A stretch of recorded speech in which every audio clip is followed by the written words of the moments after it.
the person that he puts out there, the larger-than-life promoter, a lot of that is a character. When it comes to him personally, he's going to show you what he wants you to see.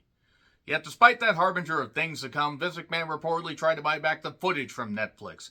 And why, you may ask? Because he did that fucking shit. It's time, folks. Let's get to it. I'm John Renton with my review of Mr. McMahon Episode 1, Junior! So, yeah, this show, me oh my, down on the revisionist history bayou. It is time to dive into this. I'm going to be doing individual episode reviews. The reason is I was actually going to pair them up or even do the first 3 in a block and then the last 3 in a block. But within the first 5 to 10 minutes, I said, oh, fuck no. I have to break shit down because I didn't expect them to tell a complete chronological truth timeline of this whole thing. But dear God, they just, absolutely left some things out that were essential to the story of Vince McMahon's rise to success. And look, this was executive produced by Bill Simmons. So let's be perfectly honest. Whenever you get Bill Fluff Piece Simmons involved, and look, Simmons actually is a wrestling fan and does do some good stuff. But yeah, just look at his history. You'll understand why I say that. But they started this in 2021 and apparently record over 100 hours of interview footage with various people involved. And okay, that's a lot of stuff to break down and go through and everything and take the pieces that you like to fit the narrative without going way too long in the tooth, as your proctologist might say. But yes, I'm going to be posting these reviews as I keep going. And as the, as the week goes on, let me know your thoughts on this particular episode in the comments, please. So the talking heads, same as it ever was, once in a lifetime. And as the days go by, we see Vince, and this is well before he grew the mustache and, got the clay face stuff going and everything. And yeah, once again, he did all that shit. He did every bit of the shit that he's been accused of, and some stuff that hasn't even been revealed yet. Vince McMahon took wrestling to bigger heights than anyone could have ever hoped for. And yes, many wrestling fans are eternally grateful that WWF was part of their childhood. I even got this sweet shirt that my sister painted the logo of on it, and I am very, very grateful for this because it reminds me of my childhood. But Vince McMahon, John Cena, Hulk Hogan, Stone Cold Steve Austin, more on him in coming episodes, Linda McMahon, Bob Costas, Shane McMahon, Stephanie, Triple H, Undertaker, Eric Bischoff, Bret Hart, Trish, Rock, Cody, Meltzer, Tony Atlas, various others I will talk about during this. Tony Atlas had a couple good lines here. But Vince doesn't like talking about me. What do you think about me? Ha ha ha. I'm going to try here, folks, but there was some revisionist history here. There wasn't a lot that really wasn't known already. I did like seeing the archival footage. The P.T. Barnum of professional wrestling. Look, Vince did have a rough childhood. I'm not going to dispute that. But I haven't exactly gotten there yet. But, that's a little bit of a tease of things to come. Shane basically says, he was asked, does your dad get a bad rap? I think my dad gets the rap that he wants to get. I think Shane has had his, curiosities about, what his dad might have been and might not have wanted to be around his dad, even if he couldn't prove anything.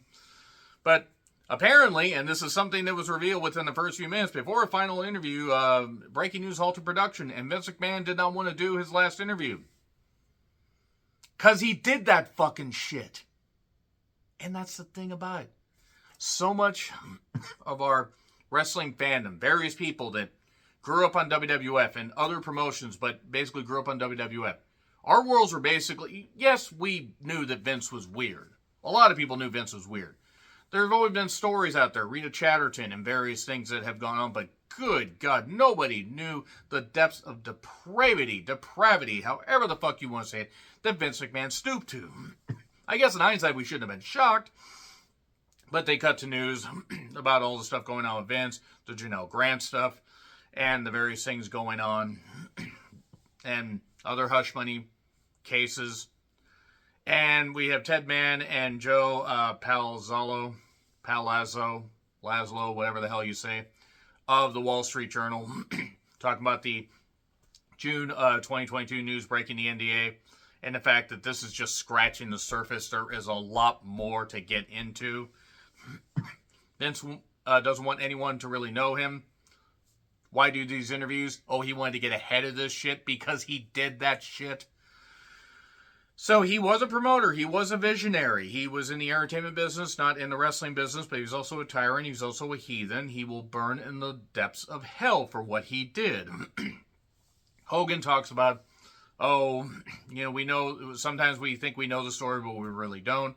Hogan talks in a lot of riddles, and Hogan was at times less insufferable than normal, and at times completely insufferable. Tony Atlas had some good stuff. In this, as I said, Brett talked about wrestling, being theater. He was a true artist. Brett was a true artist. Brett is my favorite wrestler of all time, and will continue to be that. So, I believe Bob Costas said this. Pro wrestling has always been a soap opera just with broad primary colors. He's not wrong. He's absolutely not wrong. So Sharon Mazer, I believe, I think it's Mazer, author of Pro Wrestling Sport and Spectacle. Okay, she chimed in about how Vince McMahon's impact is largely ignored, but is affecting the way, affecting the world around us. Okay. I'm paraphrasing there, but not exact, whatever. I did like seeing Vince McMahon on the phone in 1985 talking about various promotional tactics, that kind of stuff, whatever. Heyman met Vince Sr. when Heyman was 15. He's told that story in other, documentaries that he's done. Vince Sr. was looked as the Pope of Madison Square Garden. And yeah, they could have probably done another episode talking about Vince Sr. and the various issues with Jack Pfeffer and all the stuff and going dark and, on TV for a while, all the stuff that was going on. But that being said, this is more about Mr. McMahon, who apparently the reason he wanted to buy back the footage is he was portrayed as he was portrayed as Mr. McMahon when actually Vince McMahon is a lot more evil than, you thought Mr. McMahon was evil. Oh boy. They're one and the same, by the way. Vince did grow up with his mother. I believe his mother's still alive. Pretty goddamn old. Or she just recently passed. She was really, really old. Which worries me is just how long Vince is going to live. He had an abusive stepdad. Now, before I say a ton of bad shit about Vince in this episode and others coming up, no, you don't do that. If you're going to step into a child's life, you treat them like your own, you do your best, and even if you don't have the most complete relationship, whether by blood or not, you do your best to raise a child as your own. You don't abuse them. So his stepdad was a piece of shit. And nobody should have to grow up like that. He didn't meet his real dad until he was 12. David Shoemaker, noted bullshit art. This guy just needs to be. Remember what Schultz did to Stossel? That's what some wrestlers need to do to Shoemaker, because there is no reason for Shoemaker to be allowed to be on something like he knows anything about it. I'm just doing silly stuff on a YouTube channel. This guy's on major, broadcasts and, series and publications and everything, yet he knows jack shit about wrestling. He was less offensive here, but he still knows jack shit about wrestling. Vince and his dad had a strange relationship. Vince and Linda met when he was 16, she was 13. I don't know if they got together. I think they just met when whatever. At this point, that's so far down the ladder of like anything, creepy that Vince did. He got to promote in Bangor, Maine. That was a success because the territory was hot, and he was doing well enough for himself. Bangor, Maine, by the way, is like the northernmost part of the territory, and I've seen where Bangor, Maine is. It might as well be Canada. So Vince Sr. basically fired the announcer. The announcer kept asking for more money, kept putting the quarters in his hand and that kind of stuff and everything. And it's like I'm doing the unnecessary Zoom thing. But Vince, go do the announcing. It was a rough go. Vince McMahon was never a great announcer. Now, he was all right at times. At least he was exuberant. He says the formula is simple, but not easy to do. That's why Vince would always yell at the announcers until they sounded like robots, like Michael Cole.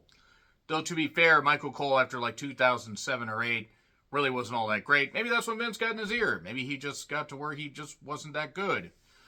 But that being said, I did like that they showed enough of the Larry Zbyszko and Bruno Sammartino footage where Larry turned, and Larry became pretty much the most hated man in the company, if not the most hated man in the fucking sport. Because he turned on his mentor. And that was great shit, by the way. I love seeing that. So, it was time to sell. Gorilla Monsoon apparently wanted to be the one to take it over and saw Vince's competition, and Vince even said he was right. Now, I don't know how well Monsoon would have run the goddamn company. Unfortunately, Monsoon's health really took a dip in the mid-90s, so you wonder where the company would have been. Monsoon wouldn't have had the idea to take it national. That would have been interesting. It would have been an interesting timeline. Would have been a totally different wrestling landscape here. But the idea was, and Linda talked about this, and Vince talked about this, like, making these quarterly payments, and they were using the profits from all the shows that they were running to basically pay off the investors and everything. It was $1 million over 4 installments, so 250, 250, 250, and yeah, 250K that is. It was robbing Peter to pay Paul, is what Linda said. So at least they admit it finally. I mean, they may have, alluded to it in other documentaries, but at least they came out and basically said it here. Vince wanted to go national. And look, people act like all these territories, by the way, were segmented in their own lands. Look at how geographically the AWA was set up. They were set up from the Midwest all the way into like Denver and even into California. By that point, we're at Shire, Gene LaBelle, and various others, or Mike LaBelle. Whole point is, California was wide fucking open. Don Ohm was still running Portland Wrestling. He bought out Stampede Wrestling. They didn't even mention that. They didn't even mention the fact that Vince McMahon maybe gave Stu $100,000 at first and was going to pay him $100,000 over 10 years for $1 million or whatever it was, and then basically just pulled that goddamn deal. That does not look like a deal being pulled. But they talk about him going national and everything. Some stuff they skipped over for those who are historians. And yes, I know pure wrestling fans are probably going to be pissed off about this like myself. But they skipped over the Evel Knievel closed circuit thing where he was going to jump a big old canyon. They skipped over the flop that was because it ended up commercially not doing all that well. And then the Ali Inoki stuff on top of Wepner and Andre the Giant, Bruno and Stan Hansen, and there were various other people and everything. It was the closed circuit stuff, and Inoki and Ali split like a number of millions. Ali got a good amount of it. Inoki got a good amount of it. I forget who got more. But nothing about that. Nothing about those failures. Nothing about the fact that the company was still making a ton of money. And by the way, they messed up with some of the timelines and everything, because they would go from 80 and then we would go back to 79. They would do all this, and chronologically it got a little bit confusing at times. So broke down the walls, the territory walls. But not every single trip into a territory was successful. Yes, it was in St. Louis. Sam Muchnick was no longer running goddamn things. He retired in the beginning in 1982. If Sam Muchnick still had his druthers, and I understand Hogan hates the druthers druther, but nevertheless, Sam Muchnick would have helped run things. Yeah, world class still cooking in Dallas and the environs. Until David's stomach got cooked in Japan. I'm not sorry. But Fritz pushing his kids into the goddamn thing where, Mike couldn't shoulder the responsibility and all this crazy stuff going on. And the modern day warrior, Mean Strike, Kerry lost his foot because of his bike. Dude, ow!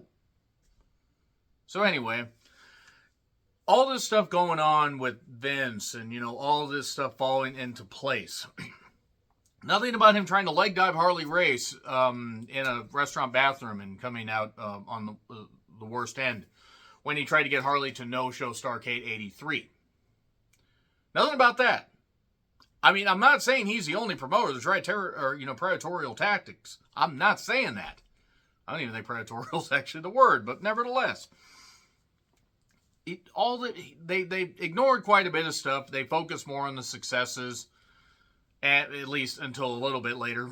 But then Bischoff, briefly talks about working for the AWA and how it was one of the strongest territories. Not in 87 when he started working. The AWA was basically fucking a shell of itself. It was even in 84, even into 85 with Super Clash, getting Sergeant Slaughter, getting Bob Backlund, doing the Pro Wrestling USA stuff, even the Wrestle Rock Rumble, which at least Nick Bockwinkel was able to rap. Hearing Vern Gandhi try to rap. No, really. Check out the Wrestle Rock Rumble intro if you want to see some of the worst shit, the most 80s shit going on.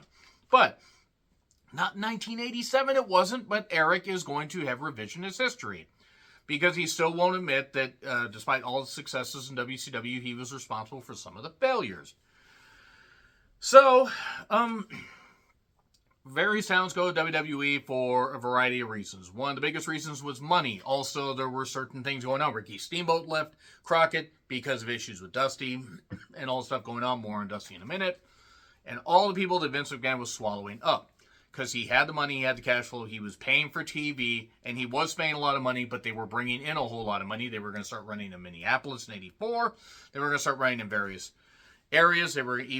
Now, granted, it wasn't going to be too successful. They would try to run in the Mid-South area, but you can't run in Louisiana except for one promoter, and Bill Watts had that license. Now, basically, Brett talked about how it was very cutthroat.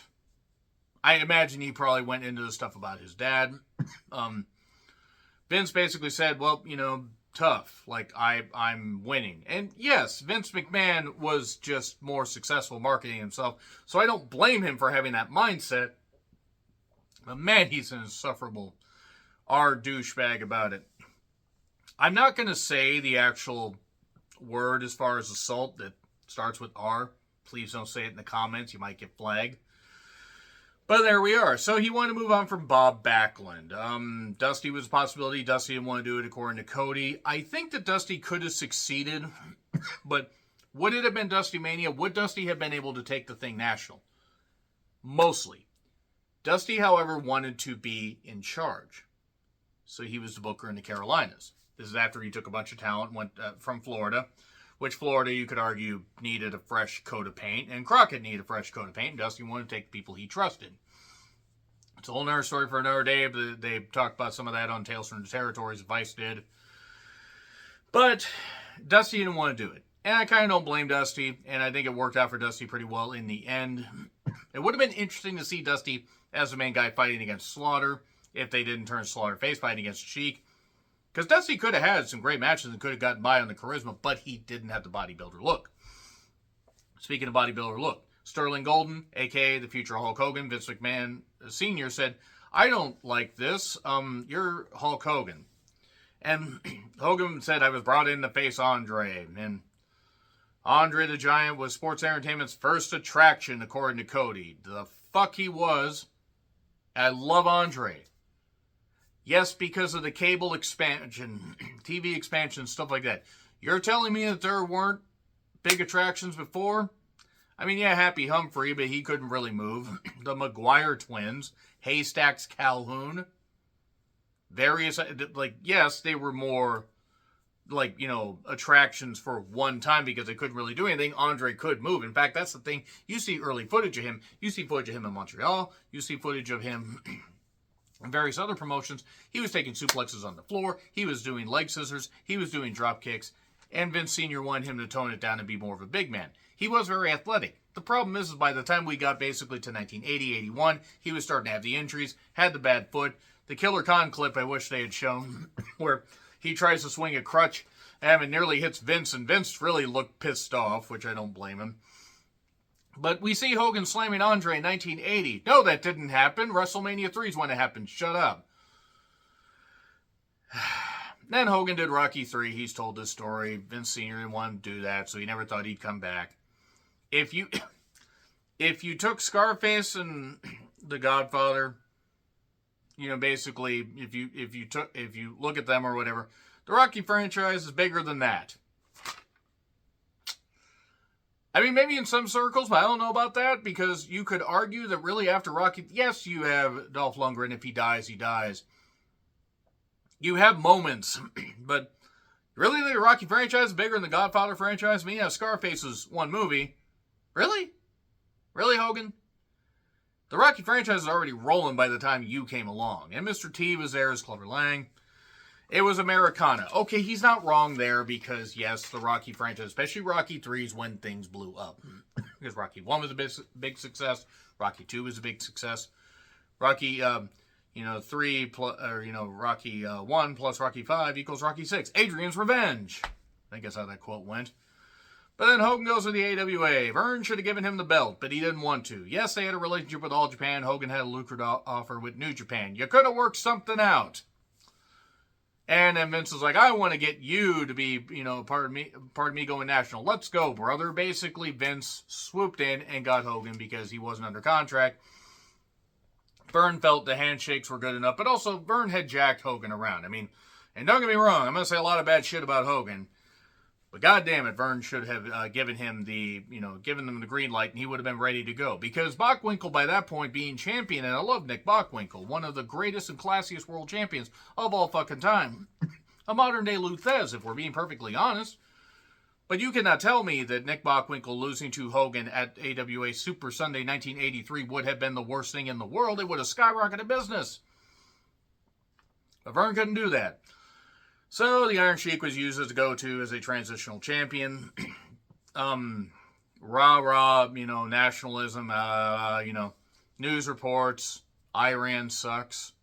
And I ran so far away. I'm sorry, I can't unhear that song. Bruce Pritchard is an idiot. A blithering idiot, by the way. A Vince McMahon avatar. It's one of the only right things that Ronda Rousey has said throughout the last few years of her life. And Tony Atlas said this quote, and I want to read this here. Wrestling is an imitation of the world. If you want to know what the world is like, watch wrestling. He's not wrong. At least at that time. I mean, now, it's show and everything's more out in the open and whatever, so. But even though wrestling had been exposed, Jack Pfeffer and various other things had gone on before this, you had Memphis, you had other territories going on, but yes, depending on your particular area, you loved your good guys, your good women, you loved your bad guys and your bad women. Or in case of World Class, you loved Sunshine when she turned babyface on Jimmy Garvin. Yeah, it hasn't aged all that well. Vince did have one at least halfway decent line. You could take a look at stuff from 5, 10, 20, 40 years ago. No, it was good for that time, but not now and everything. But Vince is going to have some other quotes coming up here soon. Eye of the Tiger was a big deal as far as Hogan's entrance went. And I'm glad they were able to get the rights to play that and everything because they dubbed it over on the network or the cock. Hogan's like, we didn't rehearse anything. When I attacked Iron Sheik, I didn't tell him I was going to do it. Iron Sheik would have eaten you for lunch, Hogan. He could still eat you for lunch, and he's dead. But I called it in the ring. I'm not saying that Hogan couldn't call things on the fly, and I'm not saying that Hogan didn't have a feel for the crowd. He did. But God, he's a fucking racist douchebag about it. Pro wrestling is a star-making business, as Meltzer said. And Hogan was the big reason why the national expansion worked. There was talk of Kerry Von Erich becoming the figurehead or the main guy in WWF, and oh boy, that would have flamed out quickly. Kerry had the look, and that's about it. But much like double the Von Erichs, he just didn't have the best shot. So, basically, Vince Sr., I'm proud of what you've done. Fuck them all. And he basically told him the day before he died that he loved him. And he died at age 69. Nice. I'm sorry. I'm so sorry. I can't help it. But Tony Atlas said, I don't think he liked his father, to be honest. That it was a clash of ideals and everything. It was a clash of where Vince Sr. wanted the business to go and where Vince McMahon wanted the thing to go. And he was in the entertainment business. We see Tuesday Night Titans. David Schultz fired the gun to mid-speed, pissed off. The David Schultz stuff is great. I wish David Schultz had been able to stay around in WWF for a bit. I don't know if he would have lasted into 87 had something not happened. But man, David Schultz is great because he didn't give a fuck. And he was great. But God, shoot that shotgun, you idiot! The Letterman stuff, the Late Show, baby. He took one of Letterman's lines about the tuxedo. No, it's not. And then the MTV stuff. This was talked about in the WrestleMania biography. Cyndi Lauper was the star of the whole thing. Captain Lou Albano being part of Girls Just Want to Have Fun. Costas had a blast doing the ring announcing.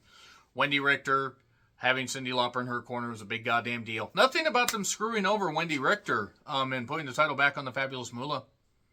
I'm glad to see the company has made good with Wendy Richter, though, who still looks great and still seems to be doing well for herself, and that's good. She should have gotten a longer run on the main stage. But straight into the WrestleMania build. Nothing about I'll tell you in a minute. Mr. T, is mentioned briefly. Jimmy Hart talks about taking, wrestling mainstream. Even though wrestling was seen as a big fucking deal, it's kind of ridiculous that all this territory stuff gets glossed over. And yes, Jimmy Hart is right. Vince McMahon did it bigger and better. Or at least bigger. You could argue some of the territories did shit better. Vince was just able to take the pomp and circumstance and promote it high. So, Linda told Vince to take a vacation. He took a vacation in the Caribbean for 2 days. And then came back and announced that WrestleMania was going to happen. And Linda's like, he didn't enjoy that at all. Linda McMahon, by the way, I want to say, being part of the attempt by Trump to do some more bullshit and everything, proving that she's a goddamn piece of shit. And so is everybody. So is everybody that wants to be part of that administration. So, nothing about Black Saturday. Nothing about that. Nothing about the fact that Ted Turner and him were at odds, that Vince didn't, do good on the deal, didn't honor his part of the goddamn deal. And nothing about that. Nothing about the fact that he got $1 million from Jim Crockett to get the time slot back just before WrestleMania 1 happened. I believe a couple days before, if not just a few days before, WrestleMania 1 happened. I think they used the last show to promote WrestleMania. Nothing about the $1 million from Inoki for getting Andre and Hogan and stuff like that. Nothing about that. Yes, Vince McMahon was spending a lot of money, running 3-4 shows a night, doing all this stuff, spending a lot on television. He was spending a lot of money. They were grossing a lot of money. But you can't tell me those $2 million did not help. So he can't, yes, it probably would have, been a financial burden if WrestleMania 1 hadn't succeeded. But let's not act like he was, pinching so many pennies. Okay, there were rumors that they were looking to sell the video rights and everything before, just in the lead up before that happened. And some stuff like that was talked about by Brian last on the Jim Cornette Experience, or his Experience or Drive-Thru is one of the things they did, because he knows about that stuff as well. But just the fact is, nothing about Black Saturday, nothing about Antonio Inoki giving him the $1 million. The closed circuit broadcast, was going to be a big success. John Stossel getting slapped by David Schultz. I just want to say once again, he should have slapped him to the point that he didn't have a working brain. But John Stossel, being a complete crackpot reporter, didn't have a working brain to begin with. And I wish that his daughter had screamed loud enough so he ended up having, some form of a blackout. And then maybe we could have had dogs in the enclosed Stossel pool area. Nevertheless, John Stossel's a piece of goddamn shit, and I hope he rots in hell for what he did. And the fact that he exists, and the fact that his mother didn't take a coat hanger to him. So, the wrestlers loved the fact that he slapped him, but then the lawsuit happened.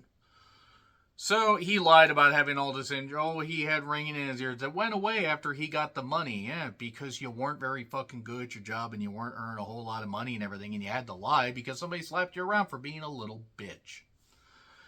So, and I'd say that to him, by the way, because as a wrestling fan, he offends me. He offends me as a human being. So, protecting the business. There's talk of that. The Richard Belzer thing where Richard Belzer goes limp after being on a coke binge. Because he clearly was. Not saying he was the only person there, but yeah, the only person in the 80s. But, because it was the 80s. Do a lot of coke and vote for Ronald Reagan. Do. So, WrestleMania 1 was a success. And then it was, it was good for me. That's all I know. Vince really didn't care who he affected. And then we get a taste of the scandals coming up and everything in future episodes. And also the fact that Stossel settled his lawsuit with Titan and WWE in a 7 belter sold his in 1990. So that's basically it right there. So yeah, that is the end of the Vince McMahon Episode 1 review. Or the Mr. McMahon Episode 1 review. So let me know your thoughts in the comments. Like, share, subscribe, Twitter handle in the description. I'm John Rickland. I'll see you soon.